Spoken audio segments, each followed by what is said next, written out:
And so my next piece, I wanted to kind of share, I'm going to share my screen. I want to share again um, what we went over and kind of the themes that I pulled when we had an exercise. We had like a sticky note exercise last time, which was in January. And coming back to our slides here. Um, and we had four areas that I noticed kind of themes coming together.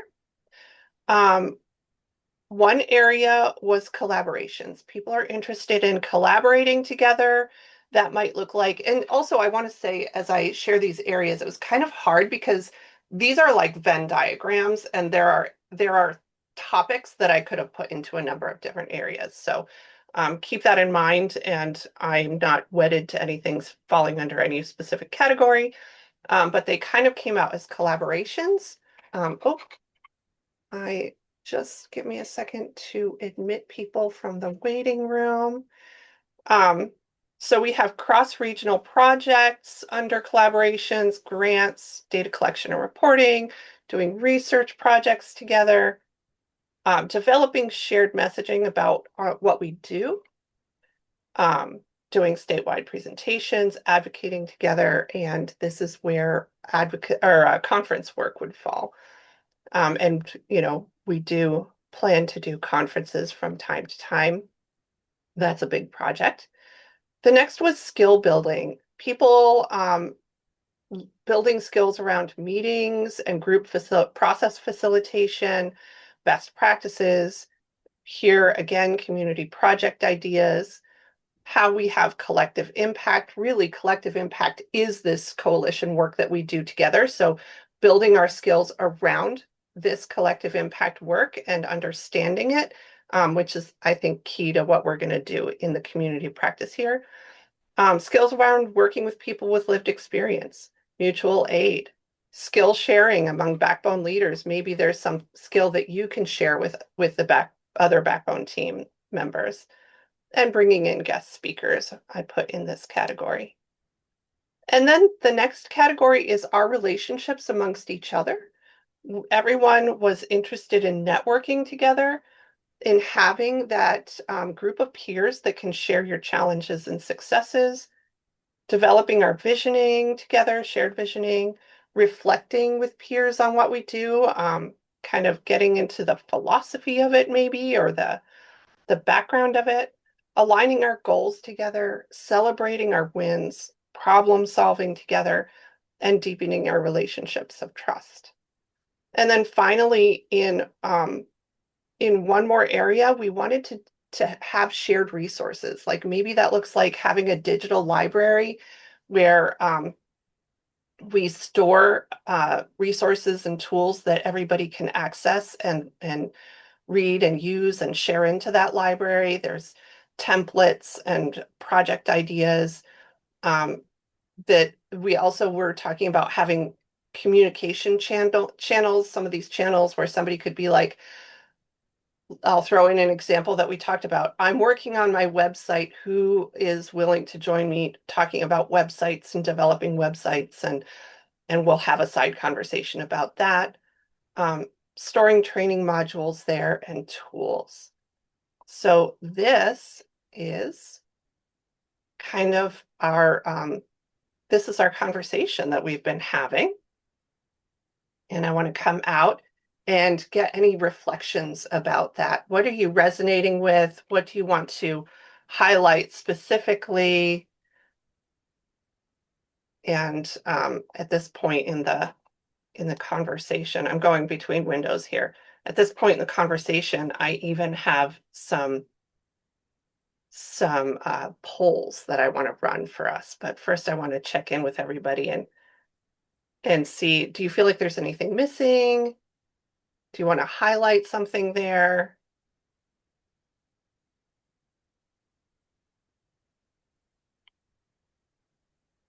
Something you're excited about?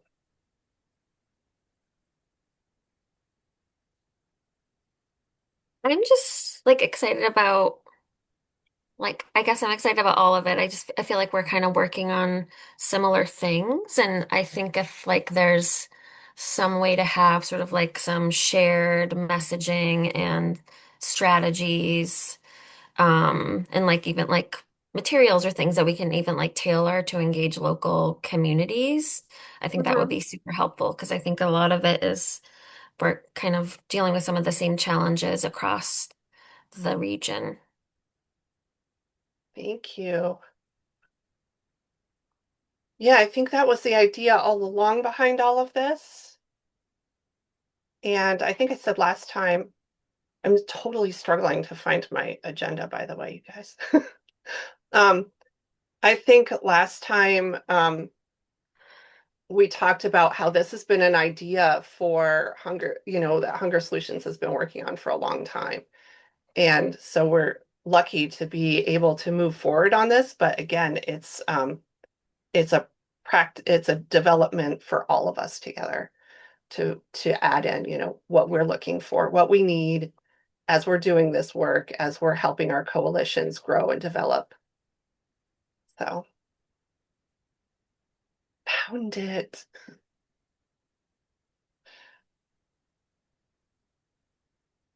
So one piece of this, yeah, I'll take this moment to say nobody wants to be loaded down with tons and tons of meetings, right? So we're trying to balance, like, have this opportunity for people to come together. But also everybody has tons of meetings. Even part of what you're doing is developing meetings. So when we met in January, we kind of said the cadence of quarterly is great. And my idea is for quarterly, let's take one of those topics that that is educational for everybody, that help, give a taste of this learning process that we're doing together. But then let's take some outside meetings and we can develop outside meetings around specific themes. Invite all of you if you want to go, record the sessions. If you can't go, if you miss it, you can see it later. Um, some of these topics might be things that go on for a few meetings, or, it's like a mini series, or maybe even develops into its own coalition or network or work group or something like that. Because some of these things that did come up, I felt like, things like sharing your greatest projects that are working your coalition and might work in another coalition. I think those are things that could be carved out and be their own meetings that people are invited to. And then the other piece about that is I think some of those topics could involve more than just the leaders, more than just those coordinators on the coalitions that are helping the process of the coalition to sustain and grow. And we'll talk about what backbone team members do, but it could be anybody who's involved in your coalition. So, any comments on that idea about separating it out that way? Was it clear? That makes sense to do it that way?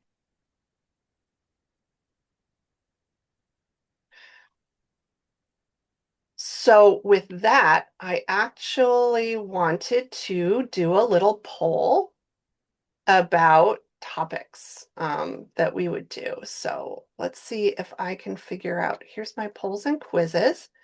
And I'm going to give like 3 minutes on this. Here is a poll on breakout topics that we would do on those other types of meetings. Is it launched? Yes. Okay, Mhm. great.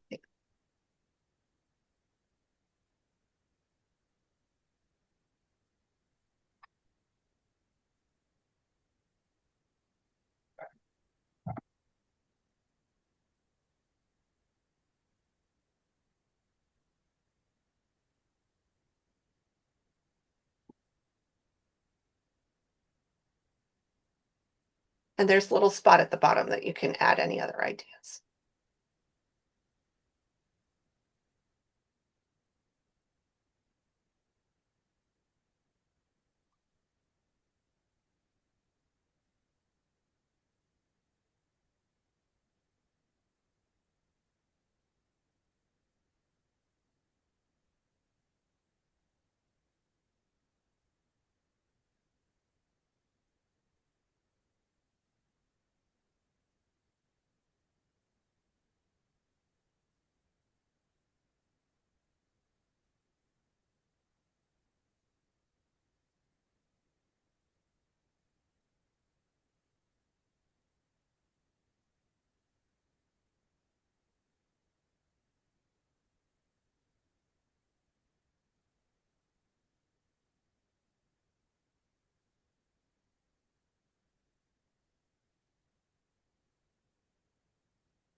Looks like almost everyone has participated.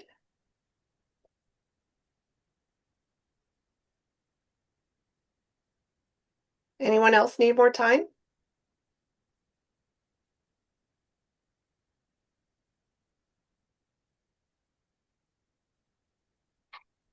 Actually can't see it. So, all right, I'm going to end the poll and share results. Can you see them? Okay, good. Well, what I see here is a vote of, for the topics that we added here, most people are interested in each of those topics. So that is, what's cool about that is that means that we're kind of on a theme here. We're understanding what people's needs are. Getting someone back in. All right. And so that's cool. We'll take that and we'll learn from that. And then we got a few more ideas here. Let's see. I don't know how to view the details on the additional ideas. Oh, right here. Oh, thank you for all like coming along and learning with me about this. We have an idea of creating a systemic approach to food access coalition work that still responds locally and regionally to community assets and issues on the ground. Ways to engage people without having to attend the meetings. Okay.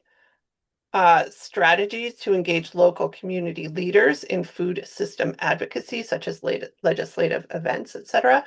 I think there's a lot of expertise in the room about that, so that'd be great to work on. Best practices for communications to different audiences around our impact, and language. Are there certain words we can use to help break the stigma of food insecurity? Thank you, everyone, so much for participating in that.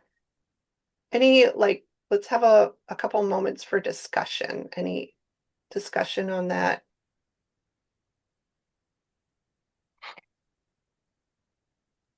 Further thought? I was added, thinking, go ahead, Joy, I'll share after. all right. I was thinking about the thing that would be most valuable to me is like when we have a project idea and we're not really sure how to do it, it'd be nice to have this group of people to brainstorm with. I'm not sure how we can do that without it being cumbersome for everyone, but somehow if we could have a like, hey, I'm doing a project, who's doing something like that? Can I brainstorm with you? Mhm. I also think that would be really helpful. I'm wondering if like there's like another way we could be able to communicate so we're not like inundating people's emails. Like if we have like a, I don't know, Padlet or a Google group or something where we can I love put it that you're out setting there. me up for the next thing. Yes. Brooke, you had something too.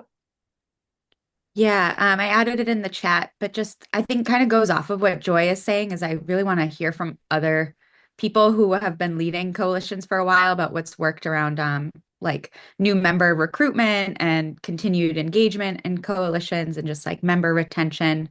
Um, either like getting the people who we know should be at the table and aren't, just kind of like what's worked best from other people's perspectives who've been doing it.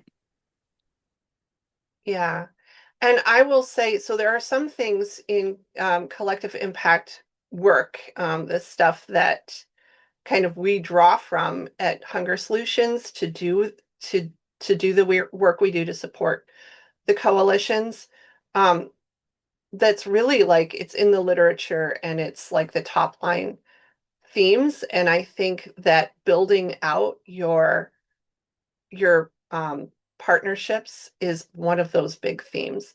And so that stuff I think we bring to this quarterly meeting and have some conversation about that at this quarterly meeting. But also there's way more to say, right? We could never cover it all in an hour with other types of check-ins that we might do. So in fact, I was thinking about partner mapping and partnership building as being maybe the next topic for the third quarterly meeting. So, but I think that also coming out of this bit of sharing is the realization that we need some kind of tool or platform to, oh, where is my Zoom now? We need some sort of tool or platform to gather together. Maybe it's Slack, maybe it's Google Classrooms, maybe the folks here know some really good tools out there, and we may even do more than one. So let me come back to my quizzes, and this is the opportunity that I was looking for folks to share about that.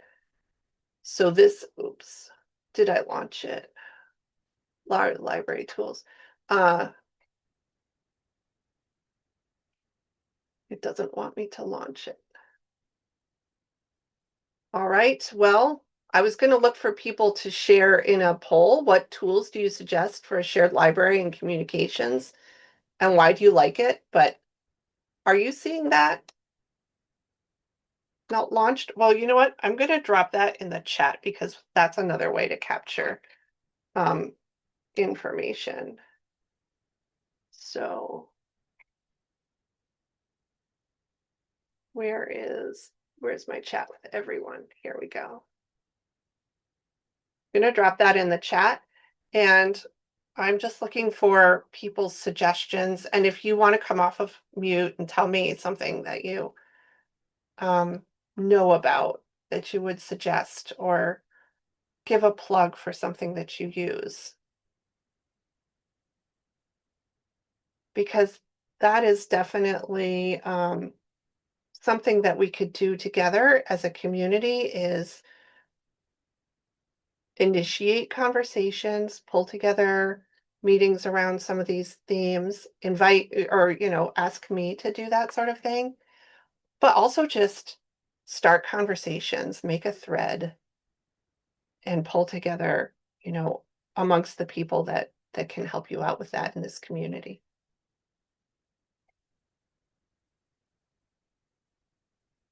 Ziani, are you talking about WhatsApp?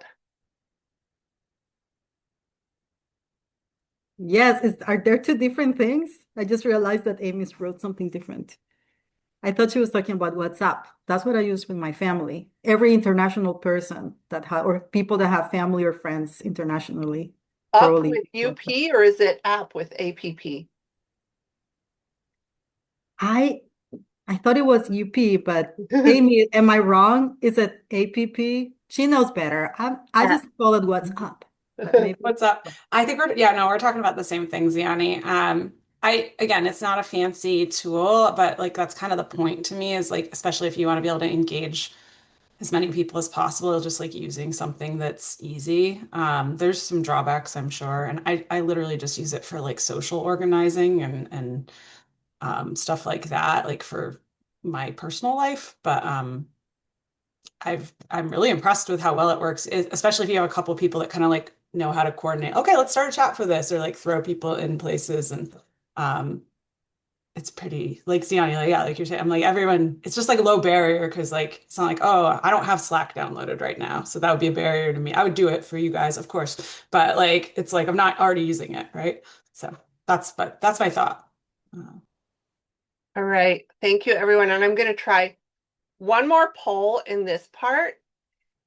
And I appreciate everybody bearing with me as I figure out how to toggle from one thing to the next. My next poll, I put this out with the notes after the last meeting, but I just wanted to, now I got from some of the feedback, I refined the question. I want to come up with a name for this group.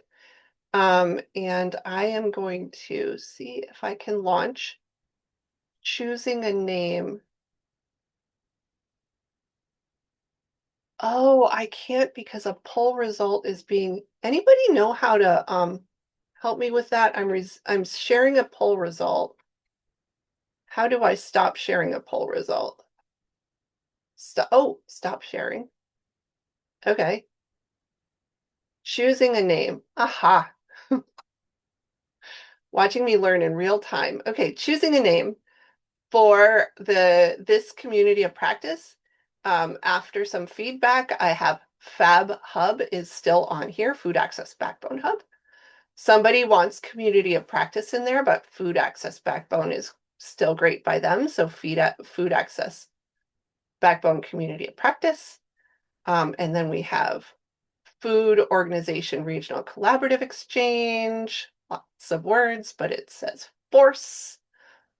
We have CORE, Community of Regional Experts on Food Access.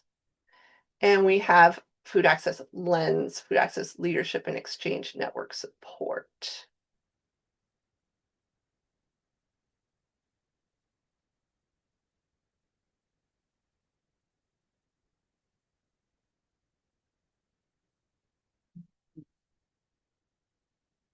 Tough question. Lots of people feel differently on this.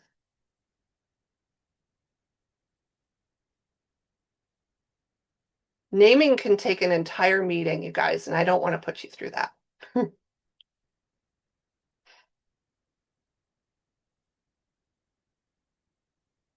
3 more people.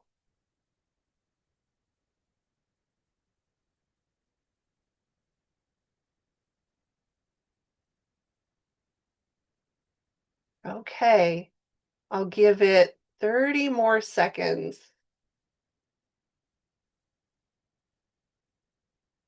We seem to be coming to Food Access Lens.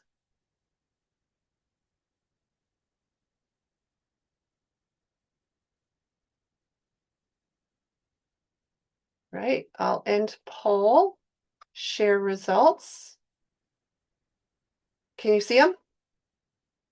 I don't even know where they are on my screen, other than the original one. So any thoughts? Any big like, no? I like Lens because it kind of brings focus, and it's leadership exchange and network. That sounds like that's exactly what we're trying to do. All right. Thank you so much.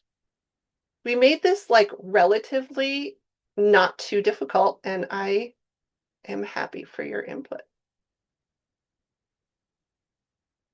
All right, and I stopped sharing results, so for the other one, we won't have to worry about it. All right, so coming back to now, if I can find my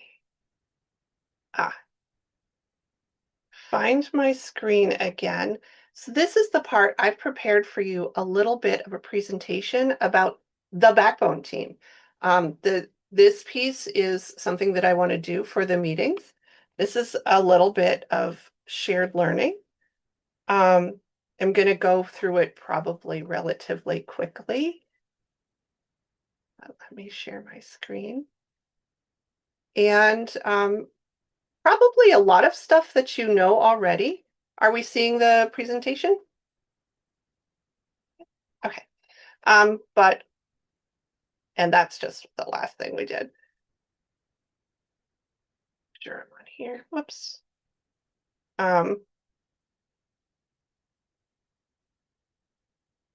Oops, now I've got you going all over the meeting.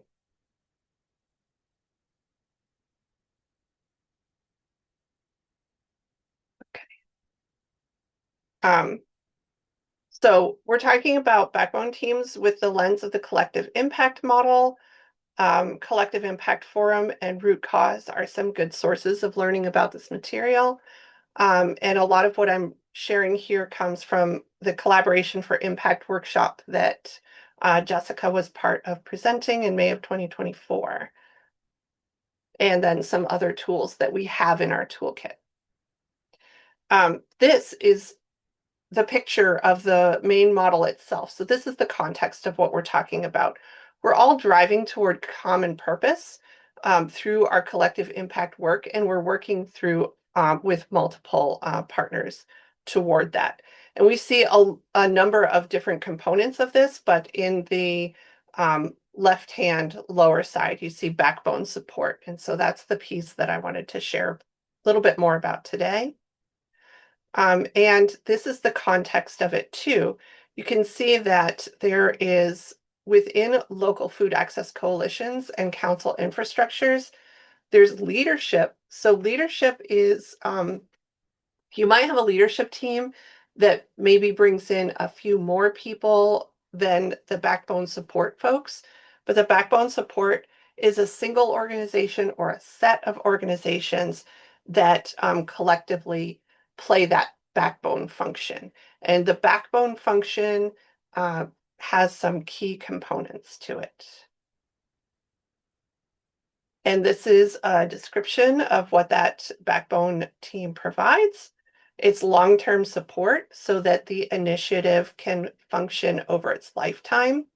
That functioning evolves. So I think many people have noticed how if you're in a startup phase, then there's certain tasks that you're really focusing on. If you're maturing, then there are other tasks, getting projects completed and reporting on results, maybe renewing and having, celebrating accomplishments that we've had and saying, now what is left to do in the community? So there's kind of a cycle to it.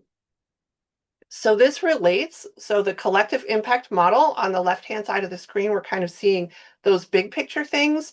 You need a common agenda, shared measurement, mutually reinforcing activities, continuous communication, and then the backbone support. And then if we look at the backbone within the context of this work, they're guiding the vision and strategy, supporting those aligned activities, establishing shared measurement practices. That's a big piece of what backbone leaders are doing.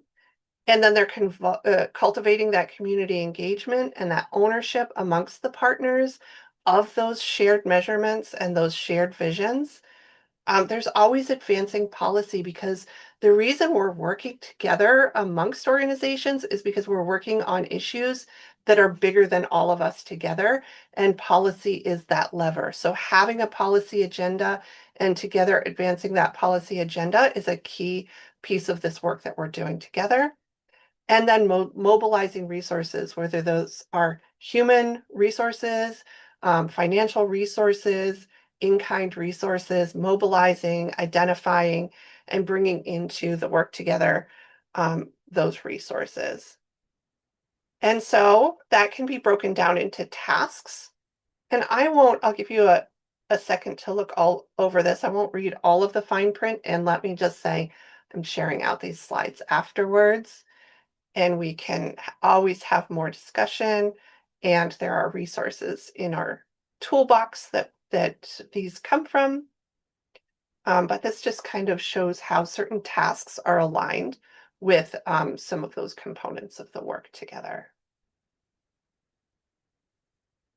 And I really want to highlight, for many of us, this one, coordinate and facilitate, oops, that just made me move, but coordinate and facilitate meetings. I don't know, wherever I go, it just advances forward. Coordinate and facilitate the collaboration and run task force meetings. That's kind of like the everyday, and that's a lot of tasks that you do, and that it keeps everything running, and the other pieces build around that. So the literature that I mentioned at the top of this talks about there can be a number of different types of structures, and I thought this was interesting to pull out for everyone. within collective impact work, just so broad. I mean, school systems are doing this, governments are doing this. It's happening in every aspect of work across society where we're working on big problems, whether it's kids being educated or people being able to enter the workforce. All of these kinds of issues we work on use collective impact. And the structures may be based on the funders that are starting the initiatives, developing new nonprofits to run the initiatives, nesting them within existing nonprofits or government entities, or backbones of backbones. So leadership committees that pull together a number of backbone teams and align their work together. But I put in bold shared across multiple organizations because this is really what most of our regional food access coalition work looks like. And so the pros of that is that each organization needs to bring fewer resources to the table to get the work done. And there's broad buy-in and expertise to get the work done. But sometimes what we need to control for is that there can be lack of clear accountability in this model. And there could be challenges of coordination, and that could lead to some inefficiencies. So those are just things that we can keep in mind as we do our work. And here's another look at what the backbone organizations need to be able to do. And since we're doing this with numbers, typically one or two backbone organizations really leading up in each of the coalitions that we work with, we can kind of share that load. Vision, working on keeping the vision clear, making sure there's alignment, working on public will and policy, finding measurement and data opportunities, and working on funding and development.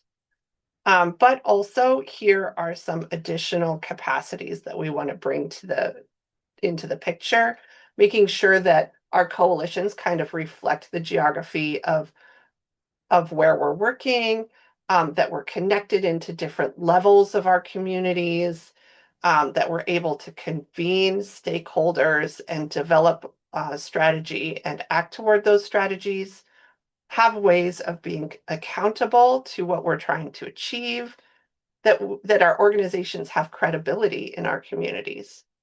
We can dedicate staff resources to getting things done, that our organizations, our home organizations are bought into this and supporting us in doing this. And if it's a new startup, that you have that flexibility around starting up. So I think that is my talk today. So again, just kind of want to take a moment for reflection. What questions come up for you as you see this?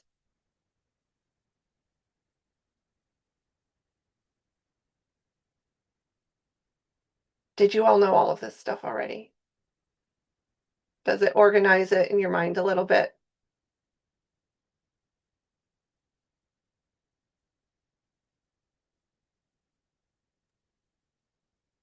I think it's nice for everybody to get the same information together. We may have seen this in like different presentations or from different organizations, but everybody kind of getting it all together is good.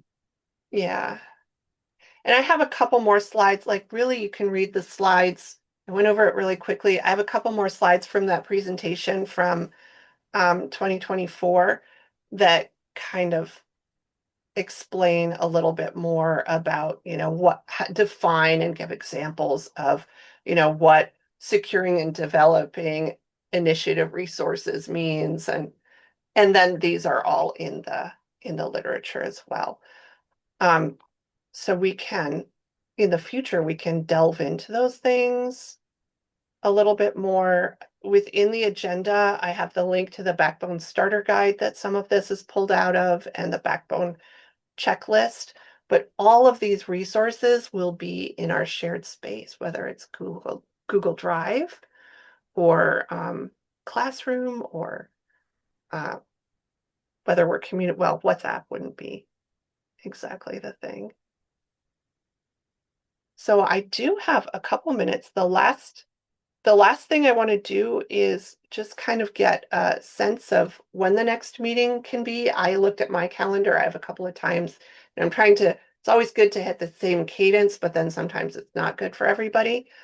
But I wanted to give everybody, since we have like 10 more minutes, like any announcements you have for each other, any upcoming opportunities to gather, any big questions.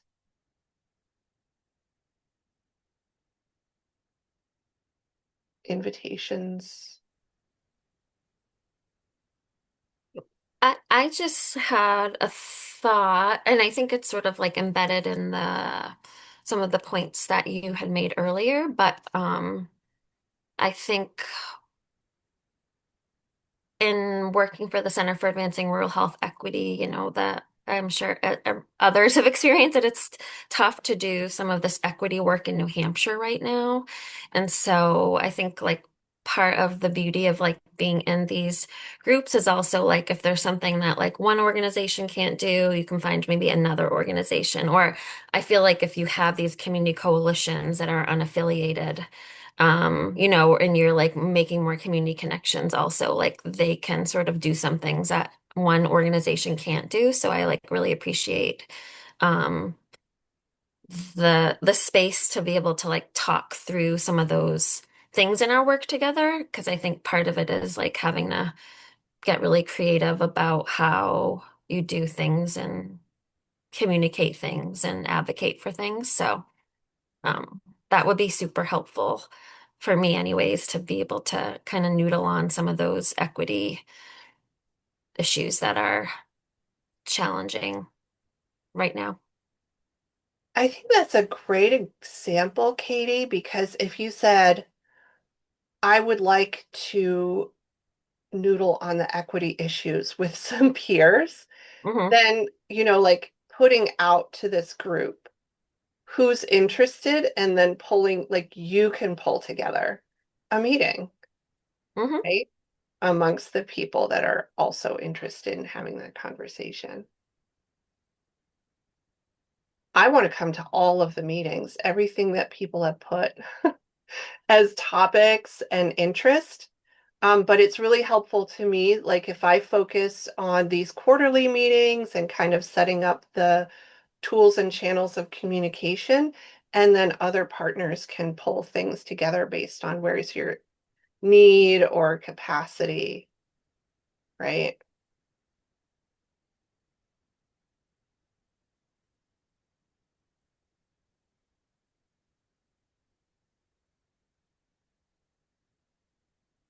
Any other like feedback,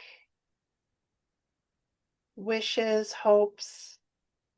When you were just sharing some of like the different tasks and like ways that we can think about some of the coalition work, I think I brought back again to some of what I think Joy was saying earlier too, of like the peer kind of conversations. Like I know that, and I've learned theoretically about like coalition work. I've done some coalition work, but I think like having space to um be like, okay, what does this look like in my week to week, month to month for coalition planning, and kind of like the way I set up how we do it and what works best.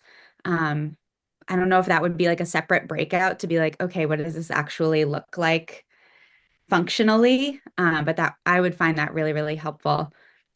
I'm sure I could just trial and error and see what works, but learning from others too would be really great. Yeah, yeah, and I have to think about that because what you're touching on there really feels like collective impact work, and like maybe that's something that I would convene, if there's people interested in just kind of like having a hashing it out. This is what I'm struggling with. And then, that's not everybody needs to come to that, right? But it's just kind of like a practical. Yeah, Cherry, I saw you come off mute. Well, I was also thinking about how to create space um for for us to bring agenda items to the table. Mhm. And to help you then not have to feel like you have to fill the agenda as well. And I'm wondering if, some of those key themes that were on the charts that you were showing on the tables, if those were kind of agenda key topics, like bolded Mhm. topics, if I don't know how far in advance, 1 week before a meeting or something, you shot a reminder that was like, okay, does anybody want time and space for anything under here? We could add it on. We could say, I want 20 minutes. I want 10 minutes. I think again, like things that are general updates, maybe just have a read only section so that then we don't, but if there Right. really are those areas of wanting to do that collective impact, that overlap, questions, discussions, like we could help you shape the agenda, I guess is the point. So you don't have to do it all on your own. Yeah. Yeah. Thank you. I was just thinking that I think one thing that I've seen with my work with the coalitions across the board is the balance between like starting new direct service projects and also like moving people towards like policy and systems change, and the balance of like the need for both of those things in a community. And one of the things that came out of my conversations at the statewide gathering this past Friday with um, were a lot of conversations about um, people are starting to get a little bit burned out on the direct service piece of it, and that um, only because like there's so much need and then we're not ever addressing prevention. And so people are starting to be more interested too in like those prevention conversations. And so I think, being able to talk to this group about what some of those looks like and how do you balance it in your agendas. Yeah. Yeah, I appreciate that one. I mean, that's like the crux of collective impact struggle and recent things that everybody has been going through in food access with SNAP cuts and everything, and having to suddenly bring that energy into direct service because, oh, there's emergencies. And then like it's really bringing it bubbling up to the top, the same thing that all of this work in food access has been about. Like, how do we go upstream? And then the energy is pulling us downstream, like trying to pull people out of the stream because they're falling in, kind of with our metaphor that we talk about sometimes. And it's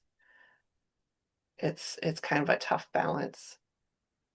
So I have time for like one more comment.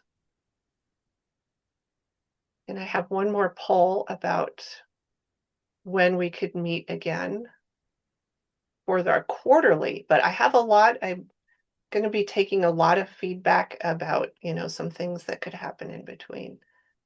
Really appreciate all you sharing that.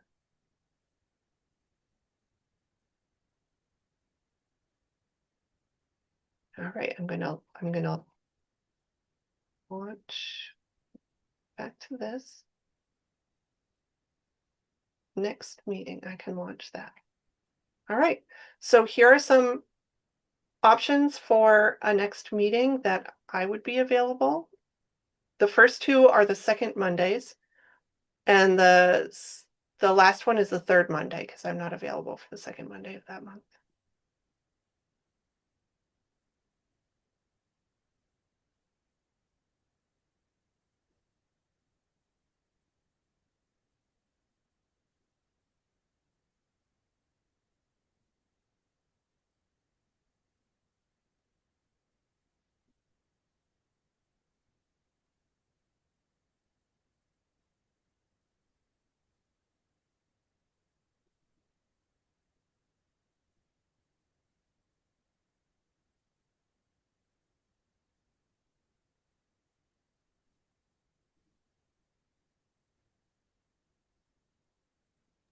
Sarah, Mm-hmm.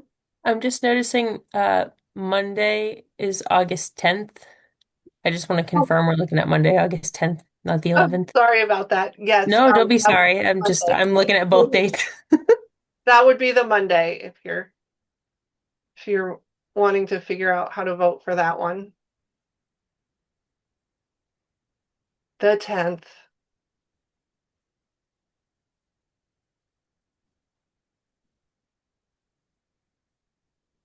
All right. Well, I see a strong vote here. I'm going to go ahead and end the poll, and I see a strong vote for July 13th. So that's what I'll aim for this. But there are many opportunities for participation here, and I really appreciate everyone's input and sharing.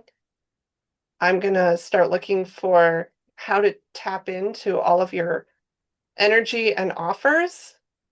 It's been a busy time, and so, I just had barely the time to kind of coalesce people's input and put together today's meeting, but I will work with you more to evolve how we go forward in the future. And I appreciate just how you're supporting each other in this work.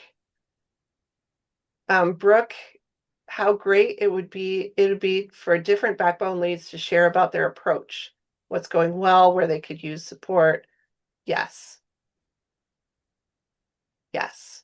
Brooke, I would love to meet with you because I feel like I'm a little lost with the backbone. And Sarah, I know we have a meeting about this, but I think that, yeah, I definitely need to like a little bit more direction on the backbone versus the steering committee. I feel like they're different and it's getting a little confusing in our team. Yeah, I think I would really consider your backbone is like your engine, right? And all of these other tools, but a steering committee might be more, getting more people's input about what the community needs, etc. But in the backbone, you're getting down to the logistical, this is how we're getting the work done kind of thing. So, yes. We have some good literature, Sarah, for collective impact that maybe you want to send out to the group. And I think that would help Zini a lot. Yep. And I know we're at time, so I'll stay on for a couple more minutes if people want to continue this conversation. But yeah, definitely, Joanne, we want to, that's the idea of the tool, like this tool sharing space, just get all that stuff in there and let people look through it and then can discuss and what does this look like when you're trying to actually implement it, right? Because, there's literature and there's applying it to real life. So thank you all so much. Really appreciate everyone's energy and all the work you're doing in your coalitions.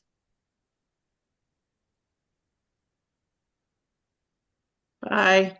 Bye. Have a great week. Thank you. Thank you, Katie. Sarah, would you mind staying with me for a few Sure. minutes? Sure. Okay. I'm gonna, let me just, before we kind of move into that spot, let me just